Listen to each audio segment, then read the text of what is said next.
Welcome to a world of darkness and fear, a place where shadows dance and whisper, and every creak in the night could be something sinister approaching. Tonight we delve into 4 unsettling horror stories that will grip your soul and leave you with lingering dread. Prepare yourself for a journey into the unknown where every shadow hides a secret and every whisper chills the bone. Are you brave enough to face the darkness? Deep in the isolated countryside, shrouded by an eerie silence and veiled in a perpetual mist, stood Blackwood Manor, a once grand estate now reduced to a decaying monument of forgotten grandeur. Locals whispered tales of the manor, tales of tragedy, madness, and a darkness that lingered long after the sun had set. It is here, within Blackwood's crumbling walls, that our first story unfolds. The Blackwood family, once prominent and respected, met a grisly end within the manor's walls, their demise shrouded in mystery and whispered rumours of dark pacts and ancient evils. Now, years later, the manor stands empty, abandoned to the elements and the lingering presence of the Blackwood family. Our story follows a group of adventurous, perhaps foolhardy friends, drawn to Blackwood Manor by the allure of the unknown. They sought thrills, a break from the mundane, unaware of the manor's chilling history. As they crossed the threshold, stepping from the mundane world into the manor's embrace, a cold, almost tangible presence seemed to envelop them. The air grew heavy, thick with the weight of unseen eyes and the suffocating silence of the grave. Unfazed, the group began to explore the manor's dusty rooms, their laughter echoing through the silent halls, oblivious to the shadows that seemed to twist and writhe at the edge of their vision. They discovered a hidden room, its walls adorned with strange symbols and the floor littered with decaying books bound in ancient unknown languages. One by one, the group began to experience strange phenomena, unsettling occurrences that defied rational explanation. Whispers followed them through the darkened corridors, disembodied voices calling their names from the shadows. Cold spots clung to them like spectral hands, and fleeting glimpses of shadowy figures haunted their peripheral vision. The group's initial excitement turned to fear, their laughter replaced with nervous whispers. They tried to leave to escape the manor's clutches, but found themselves hopelessly lost within its labyrinthine corridors. In the end, only one member of the group escaped Blackwood Manor, his mind shattered, his sanity hanging by a thread. Our next tale delves into the terrifying landscape of the human psyche, a chilling reminder that the most terrifying monsters often reside within. This is the story of John, a man tormented by his own mind, his sanity slowly unraveling like a threadbare tapestry. John was a man haunted by shadows, not the supernatural kind that stalked Blackwood Manor, but the insidious, creeping darkness that festers within.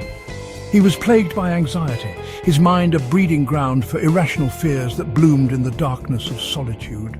It began subtly, a creeping unease, a heightened sense of paranoia that gnawed at the edges of his awareness. He began to see patterns where there were none, to hear whispers in the white noise of everyday life. His once vibrant world, now dulled and distorted, became a source of suspicion and dread. Sleep offered no escape, only a descent into a terrifying dreamscape where his darkest fears took on grotesque, tangible forms. His nights were plagued by nightmares, vivid, horrifying visions that clung to him even in the waking world, blurring the line between reality and the terrifying realm of his subconscious. He sought help, confiding in doctors, therapists, anyone who would listen, but his words were met with skepticism, dismissed as the ramblings of an overworked mind. John was alone, trapped in his own personal hellscape, his sanity slowly slipping away like sand through his fingers. As his grip on reality loosened, the line between his inner and outer worlds blurred. The whispers became voices, distinct entities that taunted him, preyed on his deepest insecurities and amplified his every fear. The voices grew stronger, more insistent, their whispers transforming into commands, their influence over him growing with each passing day. John's behavior became increasingly erratic, his actions driven by the unseen tormentors that held him captive in his own mind. He withdrew from the world, isolating himself in his apartment, the curtains drawn tight against the prying eyes of the outside world, a world that no longer felt real, no longer felt safe. In the end, John, consumed by the darkness, succumbed to the voices, his story a tragic testament to the power of the mind to both heal and destroy. Our next tale plunges us headfirst into the chilling reality that sometimes the most terrifying monsters aren't figments of our imagination or supernatural entities, but flesh and blood individuals lurking in the shadows of our everyday lives. This is the story of Emily, a young woman living alone who becomes the target of an increasingly sinister stalker, turning her life into a waking nightmare. Emily, like many of us, craved independence, the freedom of living life on her own terms. She found solace in her small apartment, a haven from the chaos of the city, a place where she could shed the weight of the world and simply exist.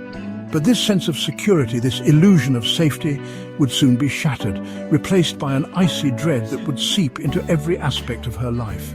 It began subtly, almost imperceptibly, small things that could easily be dismissed as coincidence or her imagination running wild.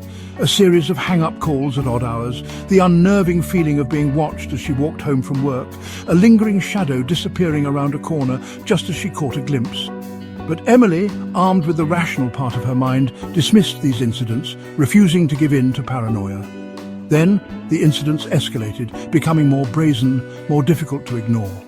She found a single, wilted flower tucked into the handle of her bicycle basket, a seemingly innocent gesture that sent shivers down her spine. Her mailbox, usually filled with bills and junk mail, now contained handwritten notes, anonymous declarations of admiration that bordered on obsessive.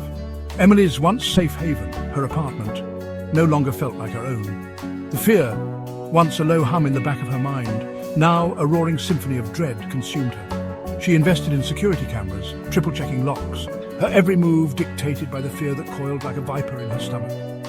Emily's story is a chilling reminder that horror can manifest in the most mundane of circumstances, that the monsters we fear the most are often not the stuff of nightmares, but individuals who walk among us, their true intentions hidden behind a mask of normalcy. Our final tale delves into the unsettling world of cursed objects, those seemingly innocuous items imbued with a sinister energy, capable of unleashing unimaginable terror. This is the story of the old porcelain doll, its painted smile hiding a dark secret, its glassy eyes reflecting a history steeped in sorrow and malevolence. The doll, with its porcelain skin, rosy cheeks and bright blue eyes, seemed innocent enough.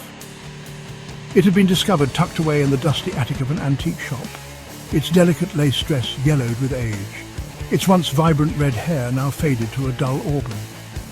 Drawn to its melancholic beauty, a young woman named Anya decided to give the doll a new home, unaware of the darkness she was inviting into her life. From the moment Anya brought the doll into her apartment, a subtle shift occurred, a change in the atmosphere that sent chills down her spine. The air grew heavy, thick with an unseen presence, and the temperature seemed to drop a few degrees, leaving her with a constant chill that ran deeper than her bones. She initially dismissed these occurrences as figments of her imagination, her mind playing tricks on her. But as the days turned into nights, the strange occurrences intensified, becoming more frequent and more difficult to ignore. Objects began to move inexplicably, seemingly of their own accord. Doors creaked open and slammed shut with no logical explanation. And Anya could have sworn she heard the faint sound of a child's laughter echoing through her apartment, despite being home alone. The doll, which she had placed on a shelf in her living room, seemed to be the epicenter of these disturbances. Anya noticed that the doll's expression seemed to change depending on the light, its once sweet smile taking on a sinister, almost malevolent sneer. Its eyes, once bright and full of life, now seemed to follow her every move, reflecting a chilling awareness that sent shivers down her spine. Sleep offered no escape from the unsettling events plaguing Anya's apartment.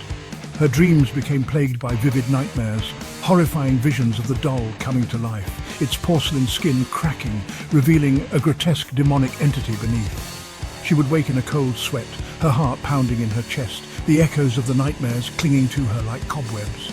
Determined to rid herself of the unsettling presence that had invaded her home, Anya tried to get rid of the doll. She tried throwing it away, but it mysteriously reappeared in her apartment, perched on her bedside table, its glassy eyes staring at her with an unnerving intensity. She tried giving it away, but every attempt was met with misfortune. Anya's story serves as a chilling reminder that some objects hold a darkness, a power that defies explanation, a power that can seep into our lives and unleash unimaginable terror. Thank you for joining us on this journey into the macabre.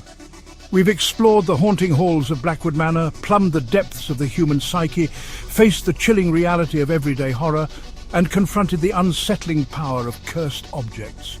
If you enjoyed these stories, don't forget to like, subscribe, and hit the bell icon for more spine-chilling tales. Until next time, sleep tight if you can.